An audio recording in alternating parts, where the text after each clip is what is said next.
அவரைக்காய் காரக்குழம்பு. அதுக்கு நல்லெண்ணெய் ஊற்றியாச்சு, கடுகு போட்டாச்சு, 1 ஸ்பூன் சோம்பு, 1/2 ஸ்பூன் சீரகம், 1 சிட்டிகை வெந்தயம்.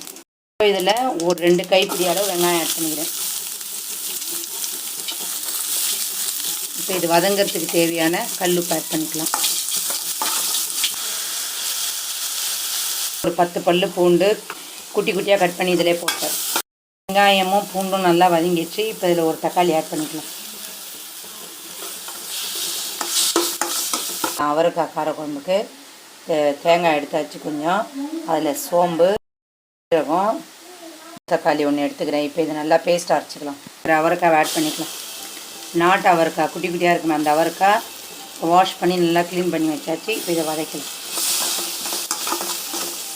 அவரைக்காவை நல்லா வதக்கிட்டேன். ஆல்மோஸ்ட் 75% வெந்துச்சு. இப்போ இதில் மிளகாத்தூள் சேர்த்துக்கலாம். 2 ஸ்பூன் குழம்பு மிளகாத்தூள் ஆட் பண்ணிட்டேன். நல்லா வதக்கலாம்.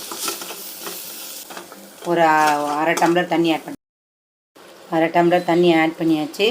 இப்போ இதில் இந்த காய் இந்த மசாலாலாம் பச்சை வாசனை போகிற அளவுக்கு வெந்துட்டோம். அவரைக்காய் குழம்பு நல்லா காயெல்லாம் வெந்துடுச்சு. இப்போ இதில் நம்ம அரைச்சி வச்சுருக்க பேஸ்ட் ஆட் பண்ணிக்கலாம். தேங்காய், கொஞ்சம் சோம்பு, சீரகம், தக்காளி போட்டிருக்கோம்ல அதை ஆட் பண்ணிக்கலாம். நம்ம இப்போ தேங்காய் பேஸ்ட்டு ஊற்றிட்டோம்ல, இந்த தேங்காய் பச்சை வாசனை போகிற அளவுக்கு கொதிக்கிட்டோம். கொச்சி முடிச்சோடனே கொத்தமல்லி தூவி இறக்கிடலாம். இந்த டிஷ்ஷு எப்படி இருக்குதுன்னு செஞ்சு பார்த்துட்டு எனக்கு கமெண்ட் பண்ணுங்கள் ஃப்ரெண்ட்ஸ். லைக் பண்ணுங்கள், ஷேர் பண்ணுங்கள், சப்ஸ்கிரைப் பண்ணுங்கள். தேங்க்யூ.